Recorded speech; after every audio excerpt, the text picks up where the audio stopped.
श्री स्वामी समर्थ. नमस्कार मंडळी, तुम्हा सर्वांचं दिव्य शक्ती या चॅनलमध्ये मी स्वागत करते.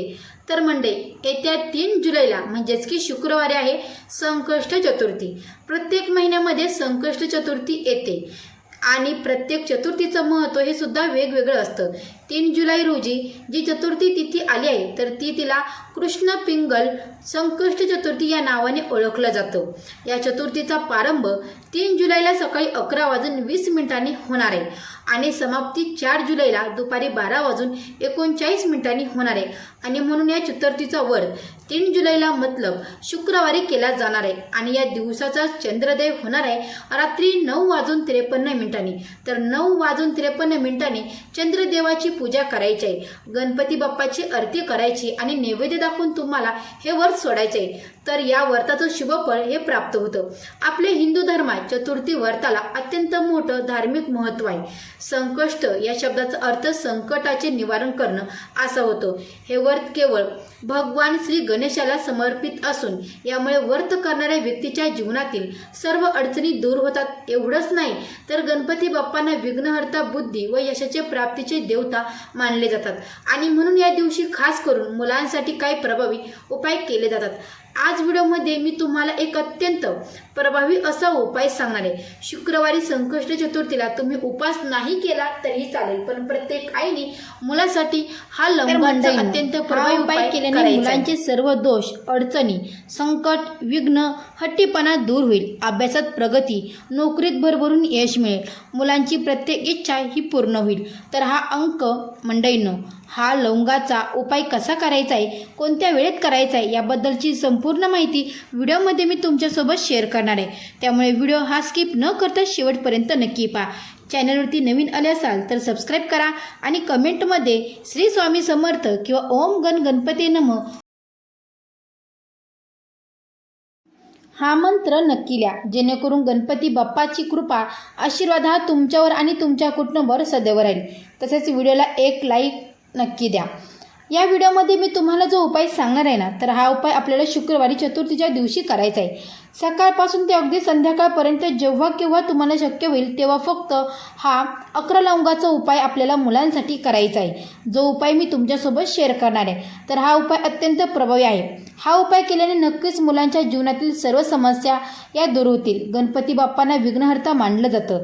या दिवशी मुलांसाठी हा उपाय केल्याने मुलांच्या आयुष्यातील सर्व विघ्न आणि संकटे दूर होतात.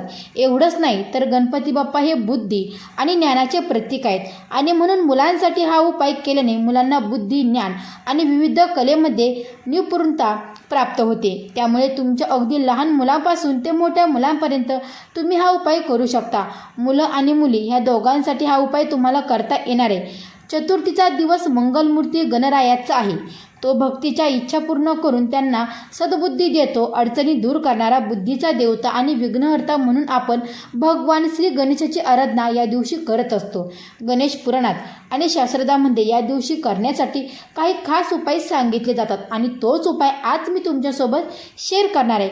बरेच वेळा मुलांना कठोर परिश्रम करूनही कामात यश मिळत नाही. म्हणजेच की भरपूर शिकलेले मुलं मुली असतात पण त्यांना मनासारखी नोकरी मिळत नाही किंवा कोणतीही गोष्टही त्यांच्या मनासारखी घडत नाही. प्रयत्न करूनही त्यांच्या प्रगतीमध्ये सतत काही ना काही विघ्न येत असतात, संकट, अडचणी येत असतात आणि म्हणून मुलांची उत्तम प्रगती व्हावी, त्यांना प्रत्येक क्षेत्रामध्ये यश मिळावं यासाठी प्रत्येक आईने आपल्या मुलासाठी हा उपाय करायचा आहे. तसेच तुमचं मुलाचं शिक्षण घेत असाल आणि त्यांना शिक्षणामध्ये यश मिळत नसेल, मुलं जो काही अभ्यास करत आहे, जे काही वाचत आहेत तर त्यांच्या लक्षात राहत नसेल किंवा एखादी परीक्षा असेल आणि जेव्हा मुलं अभ्यास करून परीक्षेला जातात पण तिथे गेल्यावर त्यांना काहीच आठवत नसेल आणि यामुळे मुलांच्या अभ्यासामध्ये प्रगती होत नसेल किंवा मुलांच्या लक्षात राहत नसेल, जो काही अभ्यास करतात त्यांच्या लक्षात राहत नसेल, तर यांसारखी समस्यासुद्धा या उपायाने नक्की दूर होतात. तसेच हा उपाय केल्याने मुलांचा हट्टीपणा, तापटपणा, चिडचिडपणा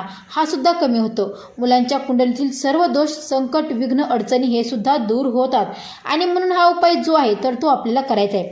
उपाय करण्यासाठी तुम्हाला शुक्रवारी सकाळी लवकर उठायचं आहे, स्वच्छ स्नान करायचं आहे आणि यानंतर सर्वप्रथम आपल्याला देवघरामध्ये असणाऱ्या गणपती बाप्पाच्या मूर्तीवरती शुद्ध पाण्याने अभिषेक करायचा आहे. अभिषेक करत असताना गणपती अर्थशिष्टाचं पठण करायचं आहे आणि जे अभिषेक केलेलं पाणी म्हणजेच की जे तीर्थ असणार आहे तर ते मुलांना पाजायचं आहे आणि बाकीचं तीर्थ पिण्याच्या माठामध्ये टाकायचं आहे. यानंतर गणपती बाप्पांना छान हळदी कुंकू, अक्षदा, फुलं, जास्वंदीचं फुलं असेल तर अतिशय उत्तम. गुळ खोबऱ्याचा नैवेद्य दाखवायचा आहे, दुर्वा अर्पण करायची आहे, धूप दीप अगरबत्ती लावून आपल्याला घरातील वातावरण हे प्रसन्न करायचं आहे. आणि यानंतर तुम्हाला हा उपाय करायचा आहे. हा उपाय तुम्ही सकाळी, दुपारी, संध्याकाळी कधीही करू शकता. फक्त उपाय करण्याच्या अगोदर तुम्हाला देवघरामध्ये म्हणजेच की गणपती बाप्पासमोर एक दिवा प्रज्वलित करायचा आहे. त्यानंतर हा उपाय करायचा आहे. उपाय करण्यासाठी तुम्हाला 11 लवंगा लागणार आहेत. ज्या फुलाच्या लवंगा अखंड असतील अशा घ्या. त्या 11 लवंगामध्ये मंडळींनो संख्येमध्ये तुम्हाला लवंगा घ्यायच्या आहेत. 11 लवंगा संख्येमध्येच घ्यायच्या आहेत. यानंतर एक आसन घ्यायचं आहे. आसनावरती आपल्याला देवघरासमोर गणपती बाप्पासमोर बसायचं आहे. 11 लवंगा हे आपल्या उजव्या हातामध्ये घ्यायच्या आहेत आणि त्या लवंगावरती तुम्हाला गणपती बाप्पाचं अतिशय उच्च कोटीची सेवा म्हणजेच की गणपती अर्थशीर्षक तर 11 वेळा गणपती अर्थशीर्षकाचं पठण करायचं आहे आणि शेवटी एकदा फलश्रुती म्हणायची आहे. एकदा शेवटी फलश्रुती म्हणायची. प्रत्येक वेळा तुम्हाला फलश्रुती म्हणायची गरज नाही. 11 वेळा गणपती अर्थशिस्त्राचं पठण करून घ्या आणि एकदा शेवटी फलश्रुती म्हणायची आहे. आणि यानंतर आपल्या मुलांसाठी मनोभावे गणपती बाप्पाकडे प्रार्थना करायची आहे.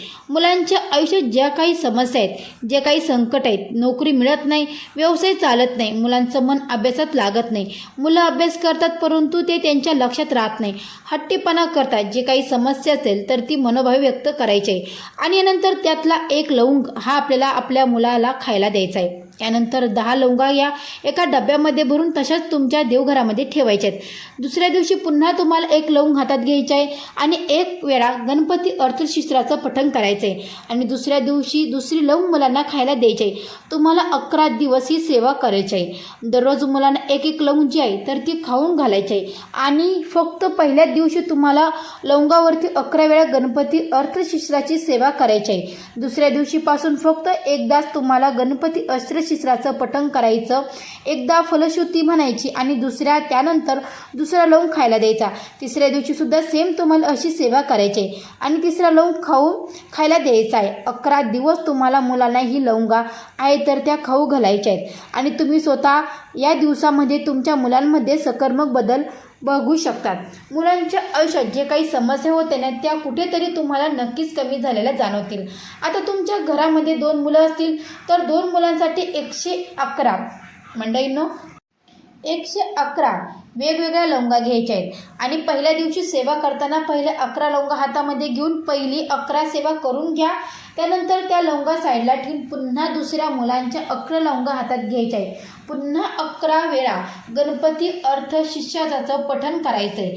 शेवटी एकदा फलश्रुती म्हणायची आणि त्यातील एक लवंग दुसऱ्या मुलाला खायला द्यायची आणि बाकीच्या लवंगा दुसऱ्या डब्यामध्ये ठेवून द्यायच्या आहेत. तर अशा पद्धतीने तुम्ही मुलांसाठी हा उपाय करू शकतात. मुलं आणि मुली ह्या दोघांसाठी हा उपाय तुम्हाला करायचा आहे.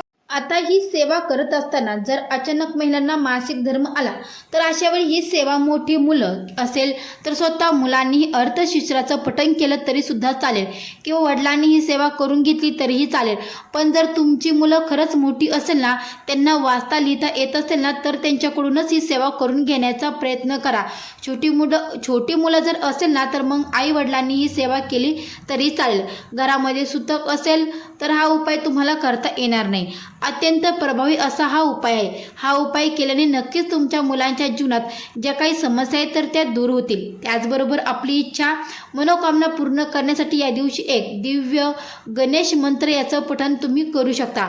शास्त्रानुसार चतुर्थीपासून सलग 51 दिवस जर आपण या मंत्राचा जप केला तर मंत्रसिद्ध प्राप्त होते.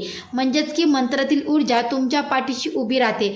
या उपासनेचा अनुभव तुम्हाला एका आठवड्यामध्येच यायला लागतो आणि तुमच्या मनाला एक वेगळी शांतता मिळते. हा उपाय केल्याने अडकलेले कामे पूर्ण होण्याचे मार्ग जे आहेत तर ते दिसू लागतात आणि तुमची प्रत्येक इच्छा जी आहे तर ती सुद्धा पूर्ण होते. हा मंत्र अत्यंत प्रभावी असल्यामुळे त्याचा जप करताना मनाची आणि शरीराची शुद्धता राखणे अत्यंत गरजेचं आहे. नाहीतर याचा उलट परिणाम जो आहे तर तो सुद्धा आपल्यावरती होत असतो. 51 दिवसामध्ये तुम्हाला कोणते मांसाहार हा करता येणार नाही. एखाद्या गोष्टीचं व्यसन असेल तर ते पूर्णपणे बंद करावं लागेल. हा मंत्र तुमच्या इच्छा पूर्ण करणार आहे. त्यामुळे जप करताना कोणाबद्दलही मनात द्वेष किंवा हेवा असू नये आणि सर्वात महत्त्वाचं म्हणजे कोणाचंही वाईट व्हावे अशी. तसेच या 51 दिवसाच्या काळात घरात किंवा बाहेर कोणाशी वाद घालू नये, खोटे बोलणे टाळावे किंवा कोणाचा अपमानसुद्धा करू नये. आपलं मन शांत ठेवून गणेशाला शरण जायचं आहे आणि या मंत्राचं पठण करण्यासाठी दररोज सकाळी किंवा संध्याकाळी एकाच जागी बसून तुम्हाला या मंत्राचं पठण करायचं आहे. पठण हे आपल्याला देवघरासमोरच करायचं आहे. आपल्या देवघरामध्ये गणपती बाप्पाची मूर्तीसमोर किंवा फोटोसमोर बसून तुम्हाला 108 वेळा या मंत्राचं पठण करायचं आहे आणि बसताना तुम्हाला एक लाल रंगाचं आसन घ्यायचं आहे आणि त्यावरती बसायचं आहे. आता हा कोणता दिव्य प्रभावी मंत्र आहे ते सुद्धा मी तुम्हाला सांगते. हा दिव्य गणेश गायत्री मंत्र आहे. तर मंत्र असा आहे, एकदंताय वक्रतुंडाय गौरी गणयाय धीमहि महेश्वराय भानचंद्राय श्री गणेशाय धीमहि. तर हा मंत्र ऐकायला जरी सोपा असला परंतु तो अत्यंत प्रभावी आहे. जो व्यक्ती चतुर्थीपासून सलग 51 दिवस 108 वेळा या मंत्राचा जप करतो त्या व्यक्तीचं आयुष्यातील ज्या काही समस्या आहेत ना त्या 100% दूर होतात. तसेच त्यांची रखडलेली अडकलेली कामे ही सुद्धा पूर्ण होतात. इतका जास्त हा प्रभावी मंत्र मानला जातो. म्हणून जर तुम्हाला सुद्धा 51 दिवसाची सेवा करायची असेल तर तुम्ही नक्कीच या चतुर्थीपासून करू शकता. व्हिडिओ तुम्हाला जर आवडला असेल तर या व्हिडिओला नक्की लाईक करा, चॅनलला सबस्क्राईब करा आणि कमेंट बॉक्समध्ये श्री स्वामी समर्थ गुरुदेव दत्त मात्र लिहायला विसरू नका. तर मंडळी भेटू अशाच एका नवीन व्हिडिओमध्ये. तोपर्यंत सर्व मंडळींना श्री स्वामी समर्थ गुरुदेव दत्त गुरुदेव दत्त.